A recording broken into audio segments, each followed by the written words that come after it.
느헤미야는 예루살렘 성벽이 무너졌고 그 성문들은 다 불에 타버렸다는 소식을 전해 듣고 그만 주저앉아 울며 몇 날 며칠 동안을 슬픔에 잠긴 채 금식하고 하늘의 하나님께 기도를 드렸습니다.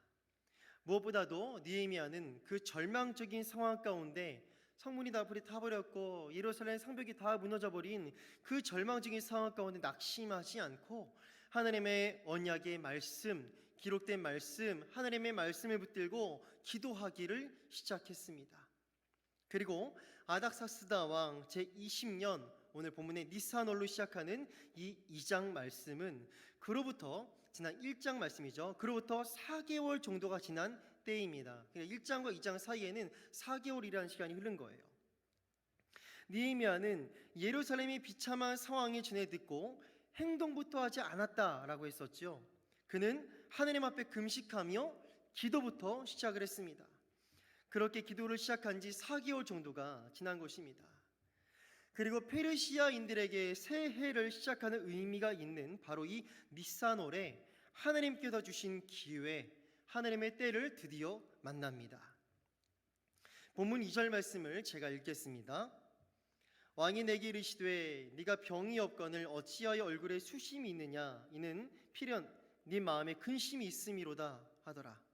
그때 내가 크게 두려워하여. 아닥사스다 왕이 자신에게 포도주를 올리는 느헤미야 얼굴에 근심이 있음을 보게 됩니다. 당시 이 페르시아 왕궁에서는 모든 사람이 즐거운 표정을 지어야 했다고 합니다. 왕 앞에서 수종을 드는 사람의 얼굴에 근심이 있다는 것은 예법에 어긋날 뿐 아니라 왕에 대해서 반역하는 마음을 가진 것으로 의심까지 받을 수 있었다라는 것입니다. 그런데 이 느헤미야는 왕에게 올릴 술의 맛과 또한 독성의 여부를 감별하는 아주 민감한 자리에 있는 사람이었는데 그런 술 관원의 얼굴에 근심이 있다는 것은 매우 위험한 일로 여겨질 수 있는 것이었습니다. 오늘 본문에서도 왕으로부터 어찌하여 얼굴에 수심이 있느냐 라는 질문을 받은 느헤미야가 크게 두려워했음을 알 수가 있습니다. 그러나 느헤미야는 그 순간에도 공손하고 지혜 있게 대답을 합니다. 3절 말씀을 성도님들께서 한번 읽어보겠습니다. 3절입니다. 시작.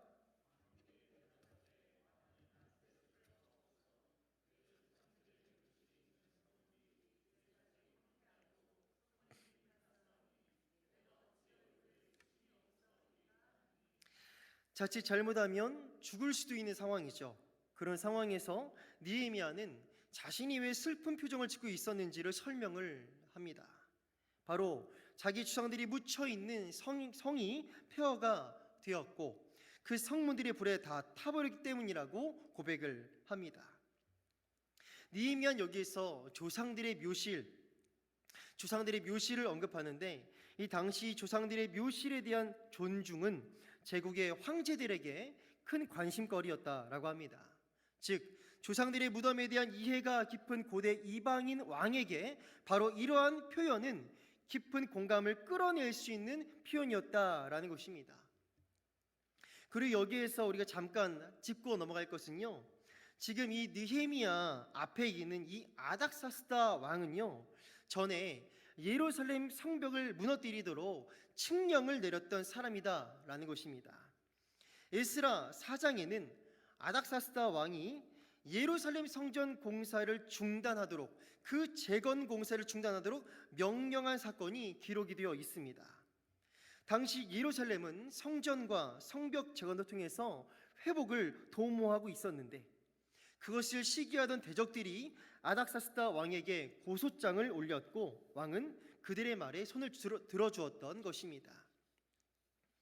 이런 맥락에서 보면 느헤미야는 예루살렘이라는 명칭을 아예 언급하지 않고 있음을 오늘 본문에서 확인할 수가 있습니다. 또한 성벽에 대한 언급도 아예 하지 않습니다. 그저 성문에 대한 이야기를 하고 있는 것이죠. 예루살렘에 대한 선입견을 갖고 있는 왕 앞에서 예루살렘 대신에 나의 조상들의 묘실이 있는 성읍이라는 표현을 쓰고 있는 것입니다. 그러므로 우리는 여기에서 느헤미야의 지혜를 볼 수 있습니다. 하나님의 말씀을 붙들고 의지하여 기도해온 느헤미야는 또한 결정적인 순간에 지혜롭게 말할 수가 있었습니다. 왕이 질문 앞에 두려움을 느끼고 크게 당황할 수 있는 상황 앞에서도 그 마음과 사고가 얼어붙어서 머리가 하얗게 될 수 있는 그런 상황에서도 어떻게 이것이 가능할 수 있었을까요? 마가복음 13장 11절 말씀을 제가 읽겠습니다. 사람들이 너희를 끌어다가 넘겨줄 때에 무슨 말을 할까 미리 염려하지 말고 무엇이든지 그때 너희에게 주시는 그 말을 하라. 말하는 이는 너희가 아니요 성령이시니라. 우리는 성령 하나님께서 기도의 사람 느헤미야를 주장하셨다라고 생각할 수가 있는 것입니다. 이제 잠시 후 느헤미야의 고백에서도 언급이 되겠지만 하나님의 선한 손이 느헤미야를 붙들고 계셨던 것입니다. 우리가 확신할 수 있는 것은 동일한 성령 하나님께서 주님의 몸된 교회인 우리와도 함께하고 계신다라는 것입니다. 우리가 교회를 위하여 하나님의 나라를 위하여서 일을 할 때에 하나님께서 성령 하나님께서 우리에게 지혜를 주시고 입술을 주장하여 주시고 감당할 힘도 주신다라는 것이죠. 이어서 4절 말씀을 제가 읽겠습니다. 왕이 이르시되 그러면 네가 무엇을 원하느냐 하시기로 내가 곧 하늘의 하나님께 묵도하고. 놀랍게도 왕으로부터 호의적인 질문이 돌아옵니다.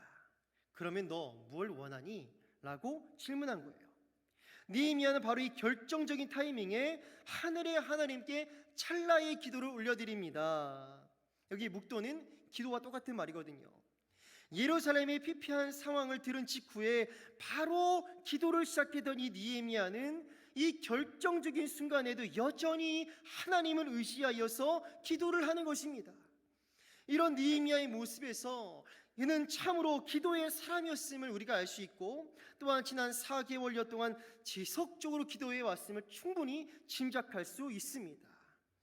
우리에게도 바로 이러한 거룩한 기도의 습관이 있기를 소망합니다.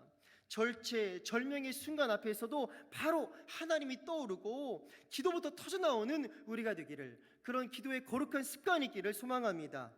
느헤미야는 바로 이 순간을 기대하며 기도해 왔을 것입니다. 1장 11절에서 느헤미야는 이미 하나님께 이런 기도를 올린 바 있습니다. 오늘 종이 형통하여 이 사람 앞에서 은혜를 입게 하옵소서. 오늘 종이 형통하여 이 사람 앞에서 은혜를 입게 하옵소서. 바로 아닥사스다 왕 앞에서 은혜를 입게 해주시기를 기도를 드렸던 것입니다. 4개월 전에 느헤미야는 하나님께서 이방인 왕을 통하여서도 역사하여 주실 것을 기대하고 기도했던 것으로 우리는 짐작할 수가 있는 것이지요. 당시 이 페르시아 사람들이 새해를 맞이하는 이 신년 축제에서는요, 종종 왕이 특별한 호의와 관용을 베풀었다라고 합니다. 그동안 하나님 앞에 기도해온, 예루살렘을 위해서 기도해온 느헤미야에게 바로 이 순간은 왕에게 무엇을 부탁하기에 최고의 기회였을 것입니다. 하나님께 기도하며 하나님의 타이밍을 기다리는 사람은 반드시 하나님께서 예비하신 그 때를 만나게 되어 있습니다. 그리고 그때가 되면 하나님이 역사하신 것을 드디어 목격을 하게 되는 것이지요. 5절 말씀을 성도님들께서 읽어볼까요? 5절 말씀입니다. 시작.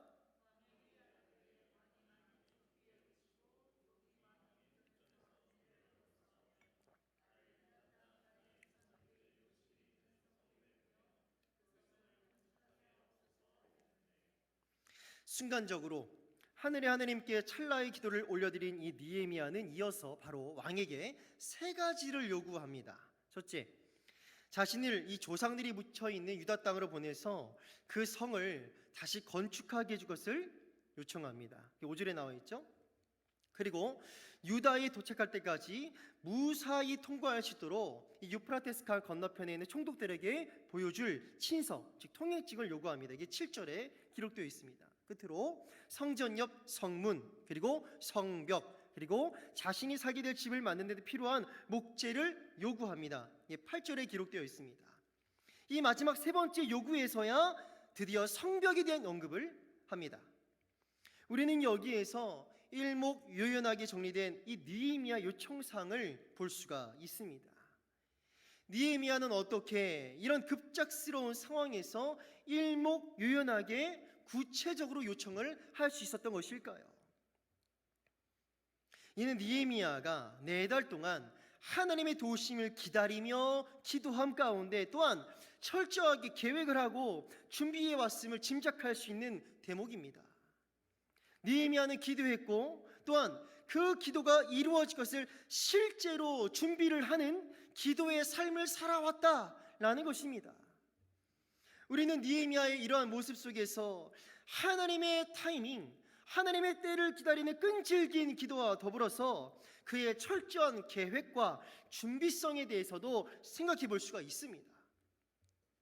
우리의 계획과 우리의 행동이 결코 하나님의 말씀보다 앞서지 않아야 하지만 또한 아무런 계획과 준비가 따르지 않는 기도는 오히려 믿음의 기대감이 없는 것일 수도 있습니다. 우리가 하나님의 비전을 품고 그것을 이루어 주시기를 간절히 기도는 하면서 정작 우리 편에서 해야 할 그 어떠한 노력과 준비도 계획도 하지 않는다면 그것은 그냥 게으름일 수 있습니다. 이것은 마치 어느 대학교에 합격하게 해달라고 간절히 기도는 하는데 정작 공부는 하나도 하지 않는 것과 같은 거죠. 가뭄 가운데 비가 오게 해달라고 간절히 기도를 드렸다면 우산을 준비하는 게 지혜이고 믿음인 것입니다. 그러므로 하나님의 인도하심을 구하면서 하나님의 타이밍을, 하나님의 때를 기다리는 시간은 또한 묵묵히 준비하는 시간이기도 합니다. 말씀과 기도 가운데 하나님께서 보신 것들을 발견하고 나도 같이 바라보게 되며 하나님의 지혜를 구하며 또한 우리가 할 수 있는 것들을 철저히 준비해 나아가는 것이지요. 바로 그렇게 준비가 되어 있는 사람은 하나님께서 예비하신 그 타이밍을 만났을 때에 당황하지 않고 지혜롭게 반응할 수 있습니다. 하나님은 기도로 준비가 된 사람, 그리고 기도하며 철저히 준비한 사람을 사용하여 주십니다. 하나님의 선한 손은 우리가 기도 가운데 세운 치밀한 계획을 도구로 교회를 도우십니다. 그러므로 기도부터 시작하고 또한 기도하며 철저히 깨어 준비되는 우리가 되기를 소망합니다. 이제 기도하면서 나의 경건의 회복과 그리고 우리 가족들의 신앙의 회복과 다음 세대와 교회의 회복을 위한 구체적인 계획을 세우고 실천하고 노력하는 우리 교회가 되기를 소망합니다. 하나님은 그러한 우리의 기도와 계획을 하나님의 선한 손으로 능히 도우시고 역사하실 줄 믿습니다. 본문 8절 말씀을 제가 읽겠습니다. 또 왕의 삼림감독 아삽에게 조서를 내리사 그가 성진에 속한 영문의 문과 성곽과 내가 들어갈 집을 위하여 들보로 쓸 제목을 내게 주게 하옵소서 하매 내 하나님의 선한 손이 나를 도우심으로 왕이 허락하고. 하나님의 말씀을 붙들고 드리는 기도와 그리고 철저한 계획 가운데 하나님의 타이밍을 기다려온 느헤미야가 그 일들을 왕에게 요구한 결과가 오늘 본문에 무엇이죠? 왕이 허락하고 아닥사스다 왕이 그 모든 요구를 전부 다 들어준 것입니다. 자기가 중단시켰던 그 예루살렘 재건을 다시 재가해주고 느헤미야가 유다 지역까지 무사히 통행할 수 있도록 통행증을 구비하여 주고 심지어 성문과 성벽을 위한 목재의 사용증까지 내어준 것입니다. 예루살렘 재건을 방해했던 장본인이 전에 자기가 가로막았던 그 일을 지금 허락해주고 있는 것이지요. 이는 무엇 때문입니까? 느헤미야 1장 8절 하반절에서 성경은 분명히 말씀합니다. 내 하나님의 선한 손이 나를 도우심으로 왕이 허락하고 내 하나님의 선한 손이 나를 도우심으로 왕이 허락하고. 그렇습니다. 제 아무리 당대 대제국의 왕이라 할지라도 그의 마음을 주장하시고 세상 역사를 주관하시는 분은 오직 만왕의 왕 여호와 하나님 한 분뿐이십니다. 만왕의 왕이신 주님께서 열면 닫을 사람이 없고 닫으면 열 사람이 없는 것이지요. 말씀 붙들고 기도하며 또한 그 과정 가운데에서 게으르지 않았던 느헤미야에게 하나님은 결정적인 순간 말할 수 있는 지혜도 주시고 그 모든 상황 가운데 하나님의 선한 손으로 역사하여 주신 것입니다. 게다가 오늘 본문 9절 말씀을 보면 느헤미야가 구하지도 않은 호의까지 베푸는 왕의 모습을 볼 수가 있습니다. 군대 장관과 마병을 보내어 나와 함께하게 하시기로, 머나먼 길을 안전하게 떠날 수 있도록 호위 부대까지 붙여준 것입니다. 하느님께서 역사하시면 철옹성 같은 여리고도 무너지고 온갖 강력한 무기로 무장한 거인 골리앗도 단번에 무너지는 것입니다. 하나님의 선한 손이 도와주시면 불가능은 있을 수가 없는 것인 줄 믿습니다. 중요한 것은요, 그렇게 하나님을 신뢰하며 끝까지 기도하며 준비한 그 한 사람이 있느냐인 것입니다. 하나님은 바로 그 한 사람을 통하여서 무너진 성벽을 세우시고 다음 세대를 세우시고 교회를 일으키십니다. 하나님의 선한 손으로 친히 역사하여 주시고 도와주시는 것이지요. 하나님의 나라를 세워가는 그 영광스러운 일에 쓰임을 받으며 나아가는 그 한 사람이 우리 행복한 교회 성도님들 한 사람 한 사람 되기를 주님의 이름으로 축복합니다. 끝으로 본문 12절 말씀을 읽어보겠습니다. 우리 성도님들께서 12절 말씀을 같이 읽어보겠습니다. 시작.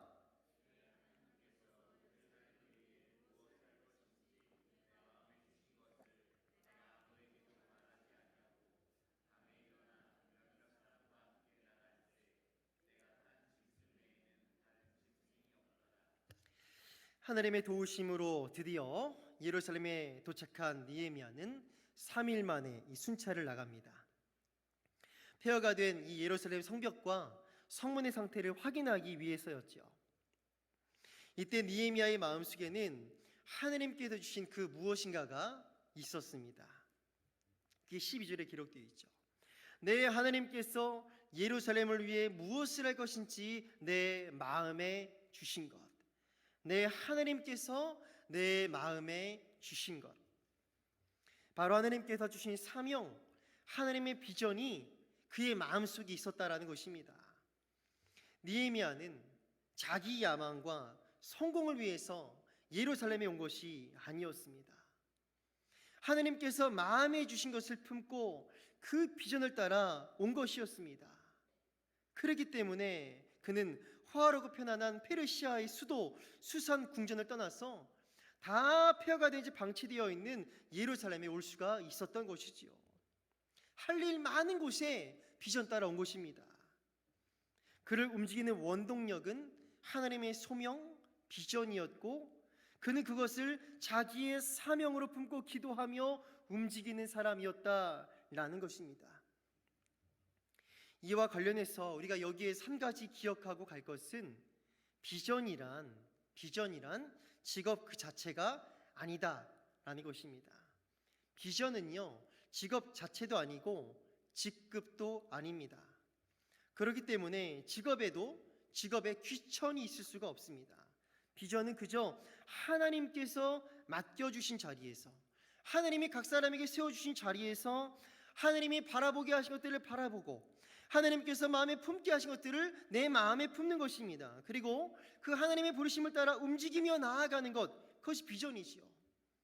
나의 야망이 아니라 하나님의 꿈을 나의 소원으로 품고 기도하며 헌신하는 것, 그것이 바로 비전이며 비전의 사람입니다. 그런데 많은 사람들이 야망과 비전을 혼동하는 것 같습니다. 이 두 가지는 정반대입니다. 야망은 비전과 달리 하나님 중심이 아니라 자기 중심적입니다. 이 세상에서 그저 자기 이름 내기를 좋아합니다. 심지어 자기 욕심을 이루기 위한 일에 하나님의 영광을 위하여서라는 미사 여구까지 동원을 하지요. 그러나 그 중심의 목적이 하나님이 아닙니다. 그저 자기 영광을 위한 수단으로 하나님을 이용하고자 하고 기도하고 봉사하고 헌신합니다. 이런 사람들의 특징은 열심히 봉사하고 일하다가도 일신상의 어려움이 따르거나 자기의 명예가 실추되기라도 한다면 곧 포기하고 떠나버립니다. 하지만 비전은 정반대입니다. 그것은 하나님께로부터 오는 꿈입니다. 하나님의 기쁘신 뜻을 위하여 각 사람의 마음속에 품게 하신 거룩한 소원입니다. 자기 이름이 아니라 오직 하나님의 이름을 드러내기를 원하고 아무리 힘들고 어려워도 하나님의 기쁘신 뜻을 성취하기를 열망합니다. 숱한 고난과 역경이 오더라도 끝내 반석 되신 그리스도 예수 안에서 승리를 하고 맙니다. 반드시 좋은 열매를 맞게 된다라는 것이지요. 느헤미야는 비전의 사람이었습니다. 그렇다면 우리는 어떻습니까? 비전의 사람입니까? 아니면 야망의 사람입니까?